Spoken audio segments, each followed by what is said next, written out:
So I do this thing usually toward the end of the day where I go and sit in front of the TV and I go to YouTube and I go through clips. And that's kind of how I get my news. You know, the old days I used to sit there and watch the NBC nightly news with whoever and stuff. Well, that doesn't exist anymore. Cable news is obviously a joke, but every once in a while you can go to YouTube and get certain clips.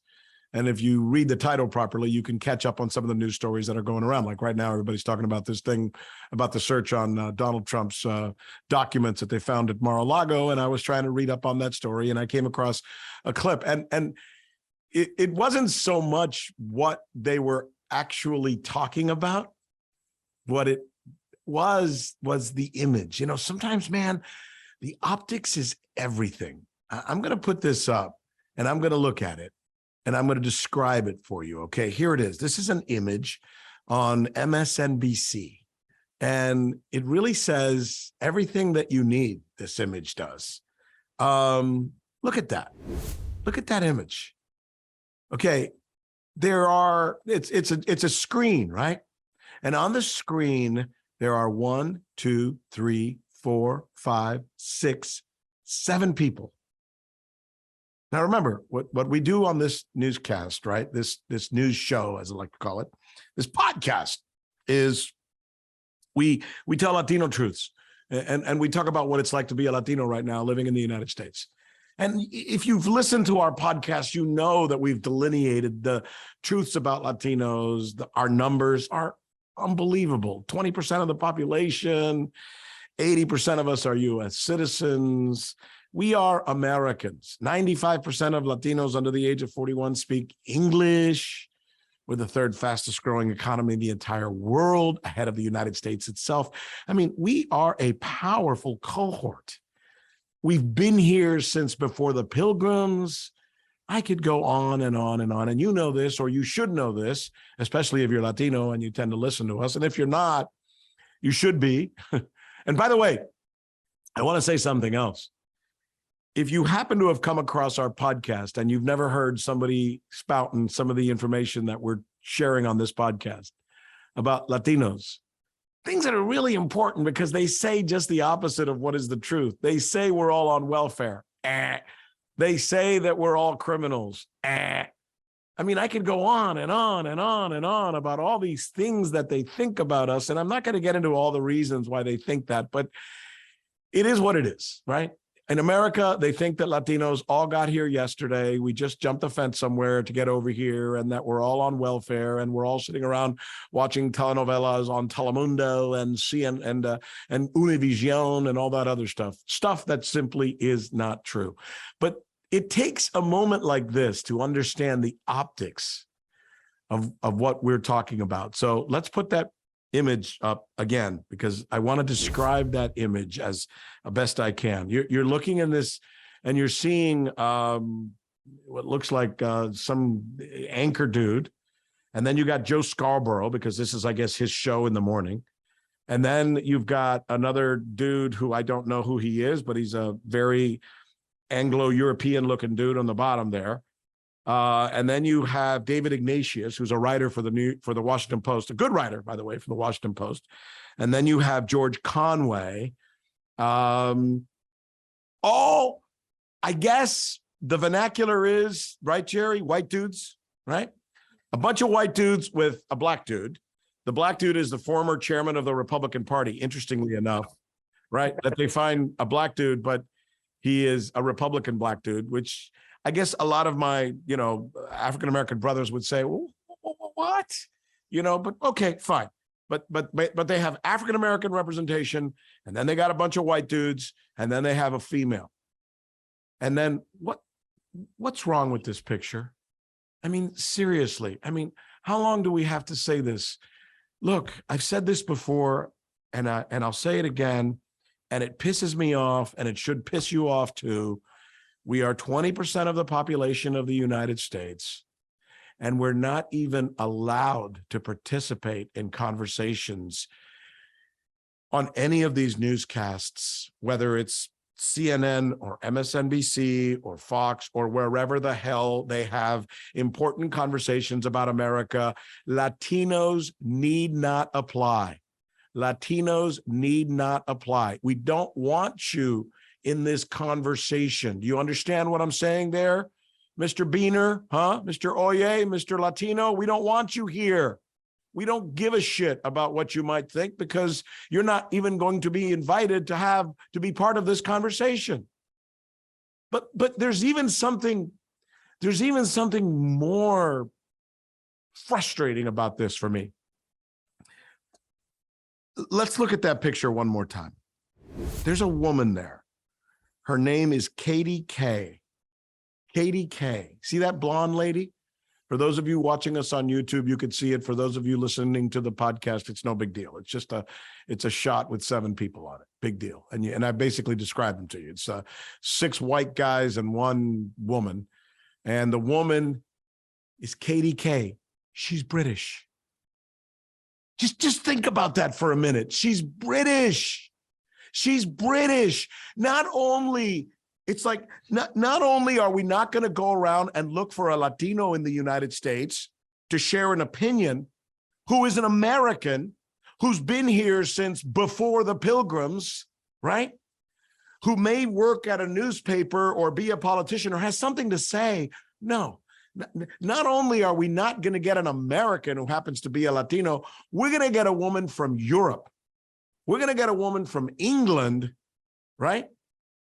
To go and talk on this show, which I just find absolutely, I don't know. I don't know. It just says something to me. And if you're Latino, I think you know what I'm thinking here. It's like, not only do you not want us, and I can understand if they wanted to have somebody like Katie K on, as part of their national conversation, talking about why is Katie K being asked questions about America when she's British? And don't you think if you were going to get somebody who is from England to talk about American issues, you would do that after you've gotten other Americans on, Latino Americans, who, by the way, are the biggest cohort. It's not like we're 1% of the population. It's not like we're 3%, 5%. We're 20% of the fucking population of this country, and we're not even invited. And then they invite somebody from England. Here, you talk for them. They're too stupid. They don't know what the hell they're going to say. They're too stupid. Let's have you talk with that fake English accent. Makes me crazy. You know what I mean, Scotty? I mean, Scotty, I do. You and I have been talking about this for years. I mean, it makes me crazy to see this woman or any other of these. Every network has one, by the way. They have 2 or 3 people from England, and they have nobody from the United States who happens to be Latino. What the fuck? Right? Yeah, absolutely. And as you were just saying that, I thought to myself, isn't it funny how, forget about just news, but in mainstream, when we hear British people, at least as Anglo-American speaking now, when we think of British people, we think of smart, we think of dignity, we think of, the old countries, whatever. Yeah. But maybe when we hear a Latino or Hispanic accent, we may think of bad guy. I was watching a movie. Don't have an accent, though. I don't have an accent. Most Latinos in the United States speak English. Most of them don't even speak Spanish anymore. I mean, this is generational, right? And most Latinos aren't bad guys, and most Latinos aren't dishwashers or cut my grass or any other the stereotypical image that's put in media. So this is what's kind of put into our heads. This is what we see. This is what we expect. The evil guy, I will get him. Yes. Like, what are you doing? So you're saying, but here's the thing. I mean, let's stay with this accent thing. Latinos come to the United States and they work their asses off to learn English properly and to be able to speak English just the way I'm speaking it right now, right? While at the same time, I can switch right now and go to Spanish y puedo hacer este mismo programa, pero lo podemos hacer en español y vamos a hacer la cosa entera en español para que el público que habla español nos pueda entender perfectamente bien, ¿no? So I just went from English to Spanish, but when I'm speaking English, I speak English the way people in America speak English. Most of the people like Katie, what the hell is her name? Katie K. Okay. Scotty. Yeah. Have you thought about this? She's lived in the United States for 30, 40 years, and she's still putting on that bullshit British accent. Don't you think she could have lost that by now? Come on. She's definitely had the opportunity to lose it, and that's exactly the point. They don't say to her, "Hey, can you tone down the British accent a little bit?" But I'm sure before, not that you've had this issue, but I'm sure Spanish reporters or news anchors have had that issue. Like, can you turn the dialect down just a little bit? Can you make it a little bit more neutral for us? You know that's happened. There's no way it hasn't happened. But I just think this is fascinating. Forget the whole Latino thing. I think we've hit up something here. The next time you see somebody on television, whether they're on Fox or MSNBC or CNN or wherever they are, and they've got a heavy British accent, check their curriculum vitae and see how long they've lived in the United States. Some of them came here when they were like 5. And every year they live in America, their British accent gets heavier and heavier and heavier, even though they live their entire lives around non-British people, which means they're acting. It's all bullshit. They don't really, they only have a British accent because they want to have a British accent. There was a kid recently, that's a good point, a famous actor. What was the name of that Alfred Hitchcock? What was Alfred Hitchcock's most famous movie? The Psycho? Where? Psycho. And they turned Psycho into a television series. I'm looking it up right now, right? Television series on AMC. Yeah, I got to tell you about this. And right, and they had an actor in there, and what the hell was his name? Somebody help me with this. We've got to find Bates Motel. There it is. Thank you. Bates Motel. And who was the actor? I'm going to look it up right now. Actor in Bates Motel. Freddie Highmore? Is that his name? Norman Bates he played? Yes, Freddie Highmore. Let me tell you something about Freddie Highmore. When you watch Bates Motel, he's British. He came here from England to play that role. Not even a little tiny bit of a British accent. None, zero. He lost it in like a month. Yeah. Because they say you got to play an American and you can't have a British accent. This is a guy from Kansas. You can't go out there and have a British accent. It was gone, just like that. Freddie Highmore has no British accent because the producers told him, you got to lose the British accent. It was gone, just like that. So it's bullshit. It's all fake. These people who you watch on Fox and on CNN and on all these channels doing this British accent, who have lived in the United States for 40, 50 years, they're bullshitting. It's all an act. And this woman, Katie K, who they have on the show, who I'm watching right there, right now, she is bullshitting. But they would prefer to have a bullshitting British person than a real American who happens to be Latino, whose descendants, by the way, may have been in this country since before the British arrived in this country in 1565, when the Spanish actually landed in St. Augustine. Put that in your pipe and smoke it, Scotty Mednick. I will after this hit here. But no, if maybe lose my thought there, talking about hitting things. I mean, is that something? I will say that you do.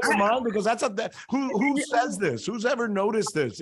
No, but I do. My wife crazy, by the way. I'll look at the TV and say, you see that woman? She's got that British accent. I just looked her up. She's been here 40 years. I will say I've lived in South Florida for over 20 years now, and I still have my New Jersey, New York accent. But to add to your point, I only hang out with New Yorkers and people from New Jersey for the most part. So we communicate still in that same dialect and that same way of speaking. So I've never lost my accent, even though I've lived in South Florida for 20 years. She's been around Americans for however many years. So yeah, maybe tone it down or just get rid of the accent. And if you really want to have some fun with this, you know what? Hey, Fernando, put that image up again, because I just noticed something when I look at this image. Katie looks very different. Katie looks very different. You know what Katie did? And I guess all women do this, so I guess I can say this. It's not really so much a criticism. She's having her lips injected. Katie has changed her appearance. Katie's having Botox on her lips to blow them up. Second point to be made. Pardon me for going here, but I'm in one of those moods today. There are plenty of Latina women whose lips do not need to be injected in the United States walking around who are actually pretty attractive and pretty smart. And you could put them on the air and they would be just as smart and actually speak as an American who happens to have full lips and not have to go to England to get some blonde chick who then has to blow up her lips with Botox. You see what I'm getting at here? Why do we do this? I want to ask you that, Rick, because earlier you said that we're not allowed, meaning Latinos aren't allowed. Do you think it's more of them not being allowed because of, hey, I may not like Hispanic people or Latinos, so I'm not putting them on air? Or is it the people that are making the decision are just choosing people that look like them, that sound like them? And is that the problem? Because in my heart, I truly believe that most people aren't like, fuck Latinos trying to get on our airwaves. This is our country. There are those people there, but in my opinion, I think it's more about I'm subconsciously maybe, picking people that look like me and sound like me. And the people that have EZs at the end of their name don't always look like me. So I'm not choosing them. Well, for example, you're Scotty Mednick. You're correct. Jewish kid who grew up in New Jersey. Are you more comfortable when you're hanging out with your old buddies from New Jersey? And if you were building a company tomorrow and you needed a couple of guys around you to be your socios, would you tend to lean toward your buddies and people who remind you of you kind of thing? Absolutely. Yeah, me too. Me too. That's just honest. I mean, that's just honest. Yeah. I mean, I'll give you a good example. I was in the military for a while, and I was stationed on. That doesn't mean no. Or you hate black people, or you hate whatever. No. Right. But no. A good example is I was in the Navy for. I was stationed on an East Coast ship. I did a little bit of time on a West Coast ship. The culture and just the feeling on a West Coast ship is way more laid back, where the East Coast ships were traditionally more aggressive, in your face, kind of. And I think that goes with every industry with East Coast versus West Coast. I would much rather deal with people that are more aggressive, more abrasive, more blunt, because you get to the point. Where other people, maybe from the West Coast as a good example, are more laid back and kind of like, let me just send a nice email, make sure, whatever it is, there's a difference there. So for me, like you said, it would be dishonest if I said to you, oh yeah, I don't care who I got to work with. No, I like to work with people like you that are, let's go, come on, move. Yeah, and you and I mean, again, I'm a Cuban kid from Hialeah. You're a Jewish kid from New Jersey, and yet we have a hell of a lot. Could be further apart, right? Yeah. It couldn't be any further apart. That's true of a lot of people if they just tried it. But it's true when Joe Scarborough, that's his show. He probably wants people around him who make him comfortable. When I had my show at CNN, in fact, let's talk about that. There was a time. There was a time when Rick's List on CNN was, I'm just going to say it. It was the hottest show on CNN. Everybody was watching it. I was called in and told this show is going through the roof. It's the highest rated non-white viewed show in the history of the network. And we were attracting African-Americans, young people, Latinos, the kind of people that CNN had always coveted, but had never been able to reach, because they lived in an older white world. And again, like you said, there's nothing wrong with that. In fact, here, this is a clip at the height of, do we have this? At the height of Rick's List, this show was so popular, people would copy it and then cut it up and make videos to put on YouTube to show. And this is a video they did right when the meltdown started, I guess 2000 and this is 2008. This goes about a minute. Let's take a listen to it. I think you can go down, Michael, to our Twitter board. Let's go over to Twitter now. See if we can put the Twitter board back up. If you happen to have an internet close by, it's different, it's interactive. And I've gotten a lot of tweets as well. We're going to check on some of the tweets, thousands, 15, 16,000, almost 15,000 people who are tweeting with us. My Twitter board's about to explode here. In fact, let's go to my Facebook page, MySpace, Facebook, the Layman fallout, Layman story, Layman, the next domino to fall, AIG. Yeah, this is the meltdown. Who is AIG? AIG, watch this, AIG, AIG. Says 1, 2, 3, raw girl. AIG. Speaking of AIG. Why is AIG so important? Right now, we're looking at the Dow, that little square there, right? Oops, wait, right there. Now, right there. See it? Right about there. A little while ago, I looked down just right there where Susan Sovich's This is me chest doing the area news on is. CNN, by the It's way. up 28, just went back to 286. Will it go under 400? The market just topped 400. What's it at right now? Tell me in my ear. It's at 350 right now. Thanks, Michael. That's a problem. That might be a problem. That's not good. It's fun watching it, but it was a different brand. It was a different brand of television. It was probably very Latino. It was very fast. It was a little bit in your face. Obviously, I didn't pay a lot of attention to the teleprompter, and people dug it. People love that shit. They thought, wow, finally somebody's come along who's doing something a little different. I mean, you know, Scotty, you and I have been together for a long time. You met me after CNN fired me, and then you and I started doing a radio show together. But you had seen me before doing that. Oh yeah, Thought it was cool, right? Yeah, it was hip. I was in my early to mid 20s, I think, when you were on CNN. It was before I was in radio or media or anything. And I actually, you know, I think I found you through Jon Stewart, you know, making jest of you, and then me being, yeah, and it was funny, and it was like, wow, who is this guy? He's hilarious. I wonder what he's gonna do next. And then you put it on, and you learn a couple things in the process too. And that was, I think that's what a lot of news is missing, maybe today, especially in light of social media, is the entertainment factor of it all, because you were delivering a smart message in a way that's never been heard, still to this day, probably hasn't been delivered in this way.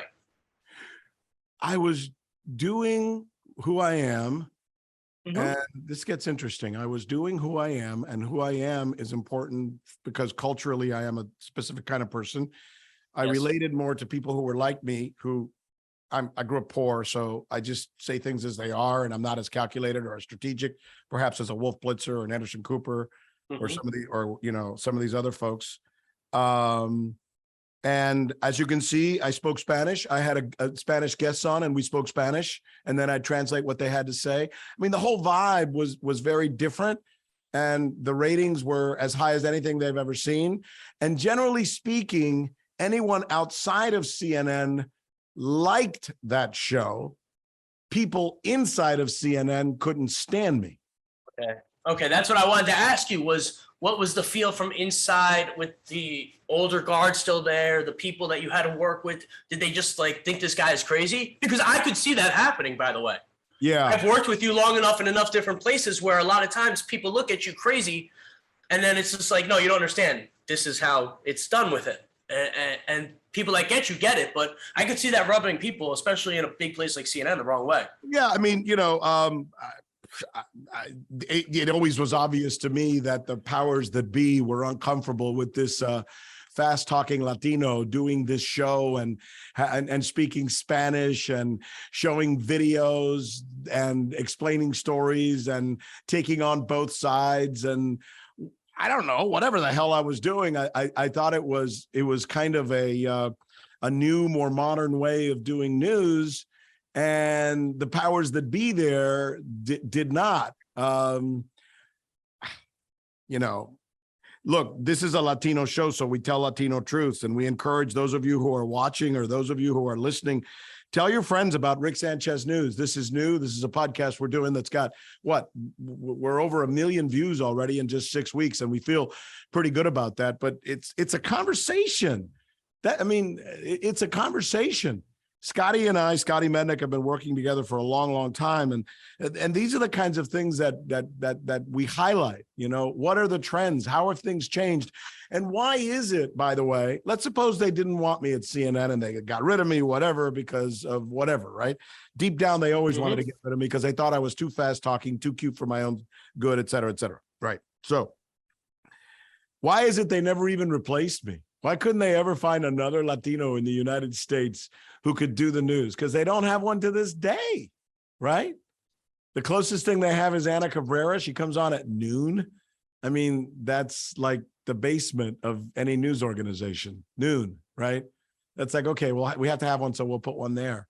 I mean, they should have a prominent Latino on in prime time.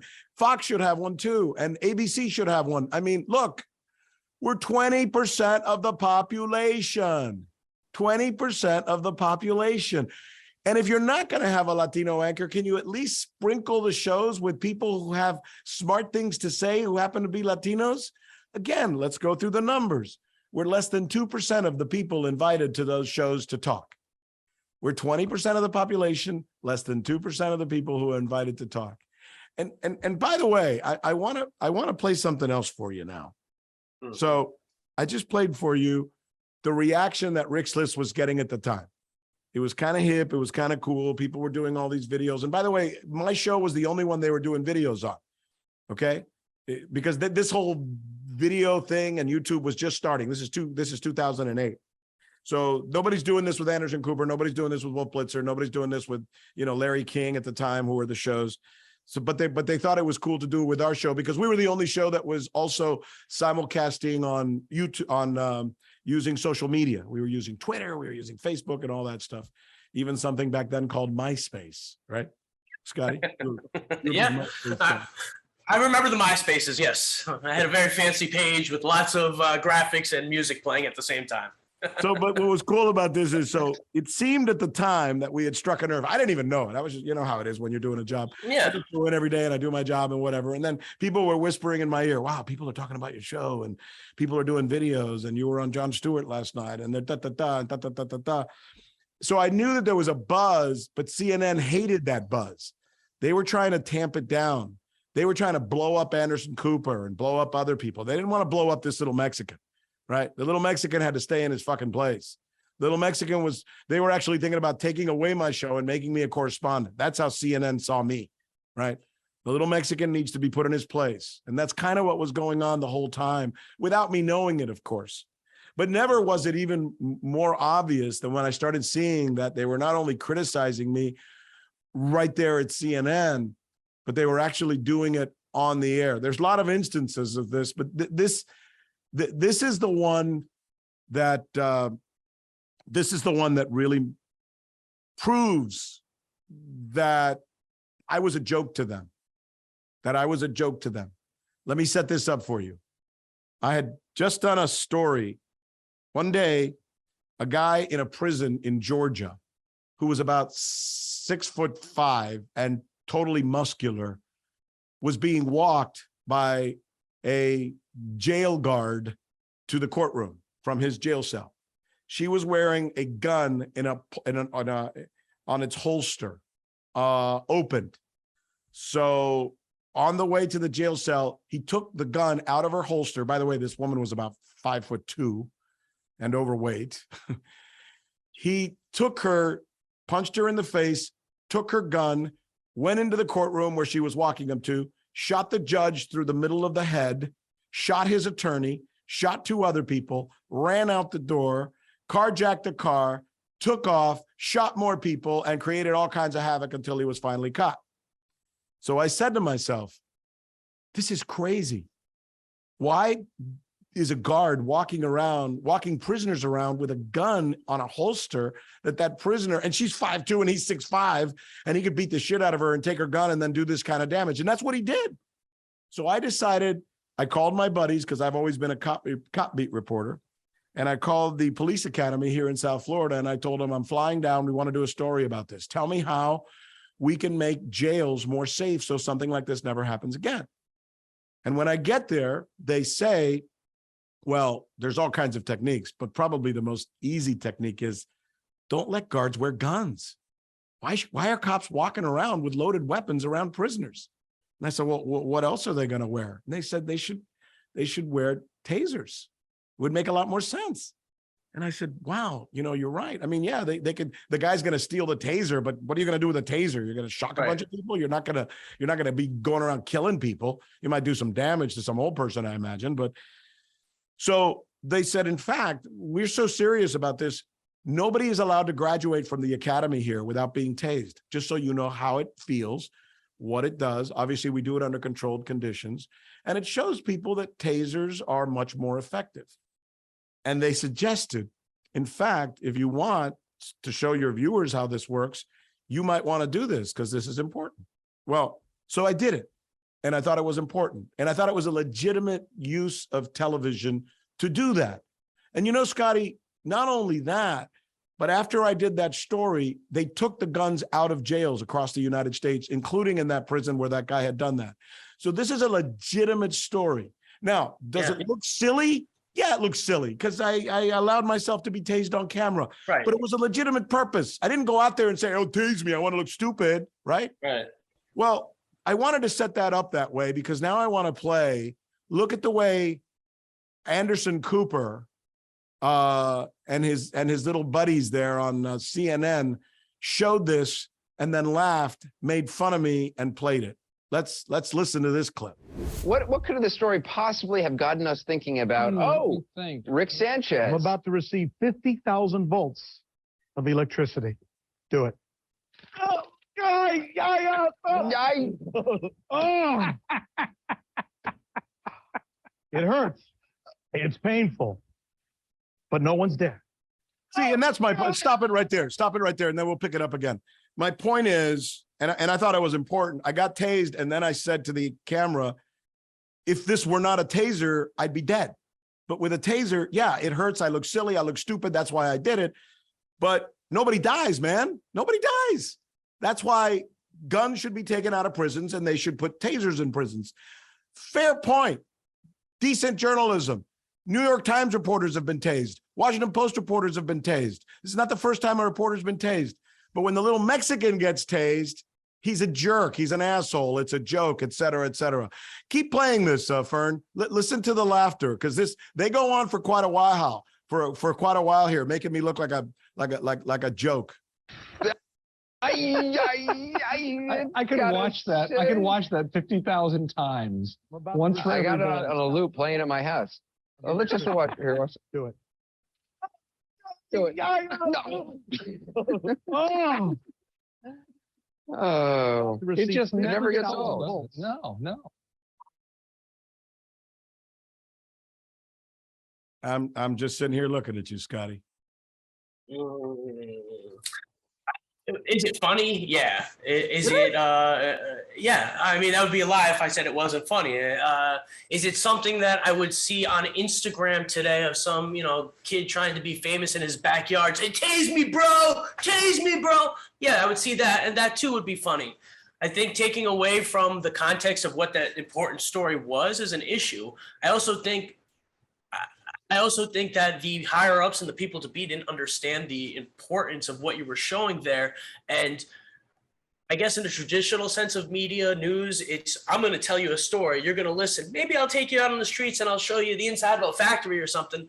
But to actually put yourself in that style of reporting, it's almost like a gonzo reporting style. Like, you put yourself into that for the viewer. Is fine. And by the way, I get the criticism, man. And I get the fact that it's funny. All I'm saying is Anderson Cooper's show is a journalism show. It's not, it's not a joking video show. If nothing else, if you do feel the need to show it because it's in context with something you're talking about, and give the context of why I was tased. All he did there was say, hey, let's put up a Rick Sanchez video and we'll sit here and slap our knees and laugh at it and make fun of Rick. And we're not going to give any context. In fact, they showed that video, if you want to know, Scotty. They showed that video because they happened to be doing a story that day about a guy who was tased somewhere. So hey, a guy was tased somewhere. Let's show Rick Sanchez being tased. Cue it up. Is that journalism, man? Is that journalism? No, listen, and that bit had already been done by Jon Stewart on The Daily Show, where let's show Sanchez being tasered and we're going to make fun of it and laugh at the way he's reacting to it. Because that was a comedy show. Right. Yeah, I guess for Anderson Cooper to do it, I mean, if everybody wants to be critical of the way you delivered your news, I think it would be fair to be critical of the way he delivered that. And I don't know what those two things had to do with each other. The criticism is fair. But and by the way, if you want to criticize, oh, he shouldn't have done that. Okay, that's fair. But again, if you're going to criticize, if you're going to make fun, put it in context, dude. Put it in context. You're telling people that one day I just went out and did this shit for nothing because I felt like it, Hey, I know.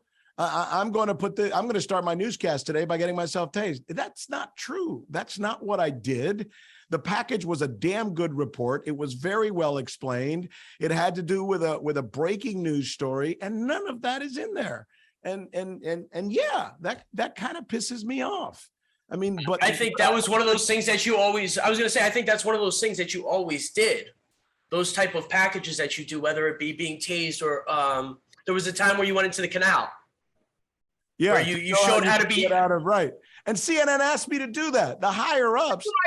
That's in my head, by the way. The bosses at CNN, the president of CNN called me in and said, we would love to do a series of how to get out alive, a series of how to escape. People die because their cars go into canals. How do you get out of a car if you go into water? What do you do if you're out floating at sea? All of these kinds of stories. They said, we want you to do a series and we'll send you. Those are amazing. They told me to do that. And then they made fun of me for it. See, that's where I have a problem, because you were told to go do a story. You made it your own. You made it unique. You made it, memorable. Because like I said, if I ever, God forbid, I live in South Florida, if I ever drive into a canal, I know what to do now. Yeah. I may have been that idiot that didn't know what to do and drowned and been like, damn, man, Scotty, only if he saw this. As opposed to somebody on the news saying, here's what you do if you ever find yourself at the bottom of a canal. Step one.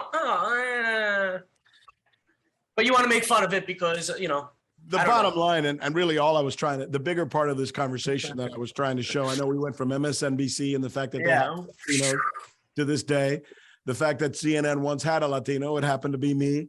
They turned me into a joke as soon as they possibly could, the little Mexican, and we'll make fun of him, even though he does legitimate stories and has higher ratings than their shows, which may be part of the reason I was really fired. Some people think, how come this guy has higher ratings than Larry King? And how come they have to put him in front of Anderson Cooper to increase Anderson Cooper's ratings?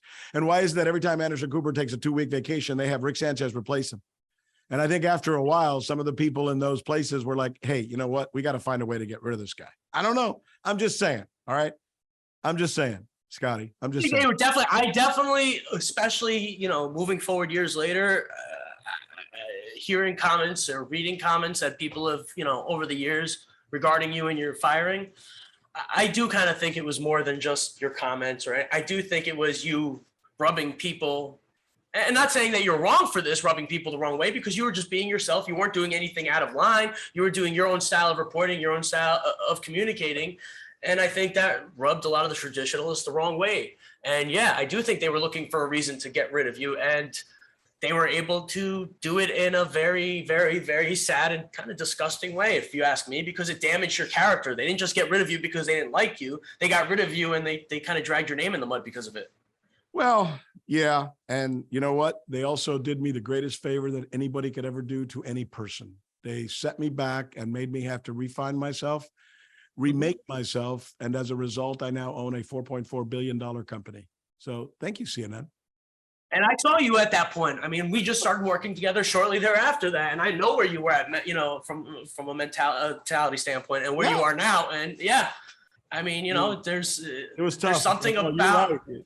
We were doing a radio show in Miami. Yeah. I was teaching school at my kid's school. I was doing a little dinky TV show in Spanish. I mean, you were grinding. You were doing everything you could to not just bring your name back, but to earn a living for your family and to keep that expected living that you've provided for your family. And you did that, which is also very honorable and doesn't ever get acknowledged or anything. But I saw where you went and where you were mentally, and you wouldn't even, there was even times on the air where you would talk about it and you would be emotional about it because it was still very sore and you still didn't fully understand it or accept it, because it's hard to accept something like that. Hindsight is 20/20, of course. And I think that's where you're at now, because like you just said, you're grateful for those things happening. Nobody ever wants to go through a horrible experience or a hard experience or be struggling.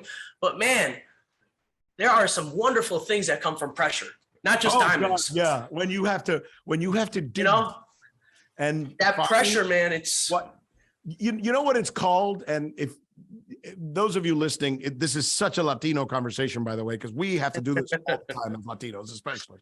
Not just Latinos. I mean, guys like Scotty. Scotty, you're not a Latino in that. No, not even close. You were never giving shit. Your parents were like regular to mid to you were not even barely middle class. You were like somewhere between what? How would you describe it? We started. My parents started upper middle class, and by the time I started getting into my teenage years, we were lower middle class. Yeah. So I got to experience the entitlement. And then it's when I moved to Florida, it slowly went down where I was like, oh, wait a minute. And that's where I finally, again, in hindsight, I learned to appreciate things. Those hard times that we went through, the great times I take for granted, but those hard times, man, really, wow. And when you get knocked on your ass a lot in life, you just get resilient, and that resiliency makes you better. And every time it happens, you develop a little tougher shell because you got to stretch yourself. You got to stretch yourself. When CNN fired me and I had to go do a radio show, I didn't know how to do a radio show. Oh, no, you didn't. Shut up. You don't have to embarrass me. You're right. I did not. Thanks to you, Scotty. You put your arm around me and said, I'm going to show you how this works. You know how to talk. Don't worry about it. The rest of it will come. But I really sucked at first, and it hurt to suck. It hurt to not be good at something.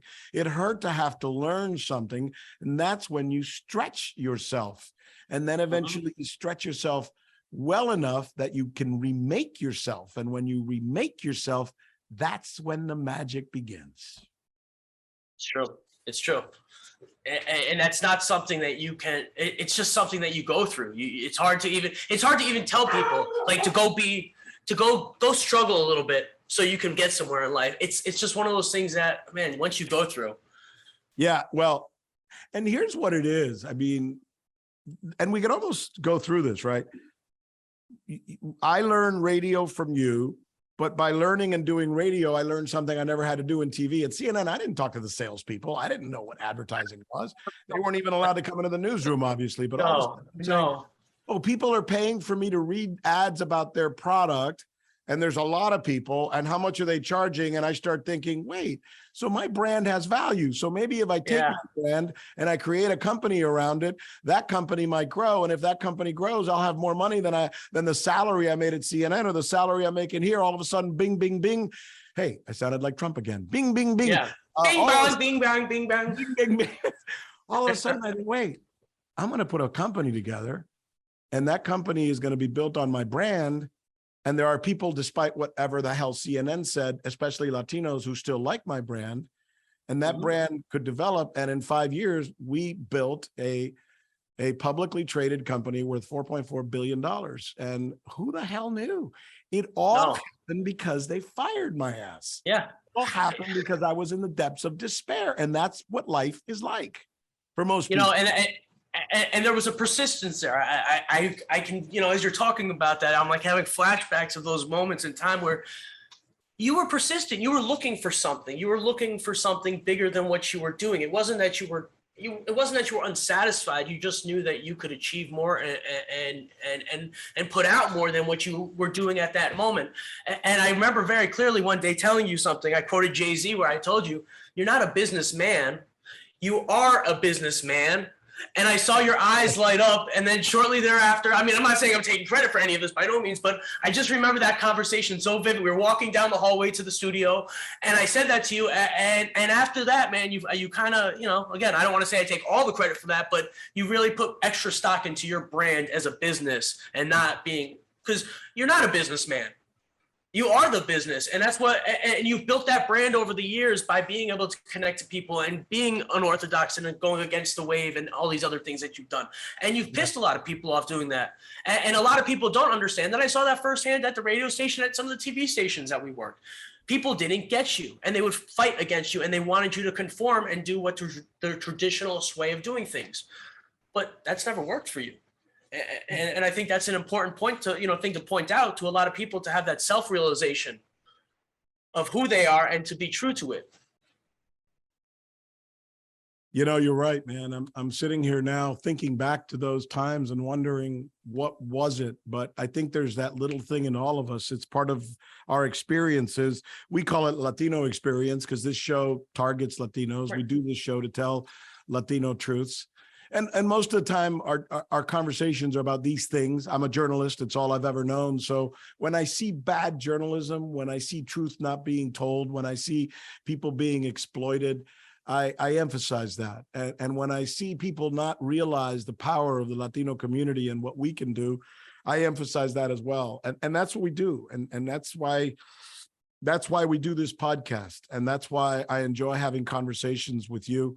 And with you, Scotty. I mean, you and I have been together now for quite some time, and it's been a lot of fun. And sometimes going back, when I saw these clips today and I started thinking about those times, I think there's a lesson there. There's something heuristic about being able to share these stories and being able to talk about these things. because I think it makes, I think it makes all of us learn a little bit. And by the way, a lot, I'd like to think, oh yeah, it's because I was such a big deal. No, I wasn't. A lot of this is also luck, right? It's about being in the right place at the right time. I think I happen to have that and have the right people around me as well. So, I mean, that's how I started working with you. I happened to be at the right time, at the right place, doing a good job. And hey, you want to work with this guy, Rick Sanchez? And I said, who? I never asked you this. I've never asked you this before, but I'm going to. Here we go. No, I just thought about this. Now, a lot of people out there actually thought I was maybe anti-Semitic because of the shit that happened at CNN. And you happen to be Jewish. Did Yes. When you first started working with me, did you think for a minute, I'm not sure I want to work with this guy because of this stuff that they've written about him or what I've read about him or et cetera? Absolutely. There's no way that as a professional to know that I was going to be working potentially with somebody that was considered a lightning rod and what that could potentially do to my future and my career. Of course, it was something that crossed my mind. Knowing the headlines off of what you allegedly or what you did say, I'm worried about what I know. Listen, you said right. Yeah. I was worried about what maybe some family members would think of me working for you because that would be a big no-no. But literally, and I remember talking to the program director and me voicing these concerns to her about all these different things about you being a character and you being eccentric and you just being an anti-Semite. Oh my God. And she said, just meet with him and see. And after I met with you, man, let me tell you something. I think in 5 minutes, I was like, holy crap, this is going to be awesome. This guy is nothing like what I believe, what I've been led to believe, whether from what I've read or from some of the clips I saw of people talking about you, your apology tour, things like that. And I'm just like, geez, man, talk about just getting it wrong with somebody. Yeah. That's not to say, by the way, I want to be real clear about this. The comments I made were awkward and were stupid, and I mangled my language, and I tried to say something and it came out the other way. Yes. And I was at no time trying to say that Jews own or control anything. No. I was saying that there weren't enough Latinos in the business and we need to get more Latinos in television. And when they mentioned that Jews were also not represented, I said, that's not true. Very well represented in television. That doesn't mean they own it. It just means they're represented. I mean, big freaking deal. I remember listening to that clip over and over again and dissecting it and saying to myself, like, I hear why people are being upset and offended by what he's saying, because this has been used by a stereotype going back to the medieval days. I mean, it's been a stereotype against Jewish people forever. So I get it, but that wasn't what he was trying to say. And if they suspended you, again, you're not sour about it, but if they would have suspended you, that would have seemed like much more of an apropos punishment. Some sensitivity training, have you come out and do pieces about your sensitivity training. That would have been great, all that stuff. But that's why I even said before that I sometimes think that maybe it was more than just that. Maybe they were just looking for that reason. Maybe there were some people upset with how good you were doing. Maybe there were some people that were upset with your delivery style and the way you were doing things. Maybe there were some people that even worked for you that just didn't fully get you because you aren't that type of guy. As anybody that works for you now can tell you, that nobody's ever worked for a guy like you. You're a very different type of person. And it's for me, it's refreshing. I like it because it's more like my style. It's a fact. It's funny. I've always wanted to ask you that. I'm glad we had a chance to talk about it. I bet at first, listen, headlines are headlines. We all have this image that the media creates of people. And then when we meet them, we go, wow, that's not what I thought you were. And it goes both ways. I've met people who I thought on TV, they come across so great. I'm like, oh my God, I can't wait to meet this gal or this guy, because they looks like they're just super people. And then you meet them and they're assholes. Yeah, absolutely. And I've worked for people like that. I've worked for people like that.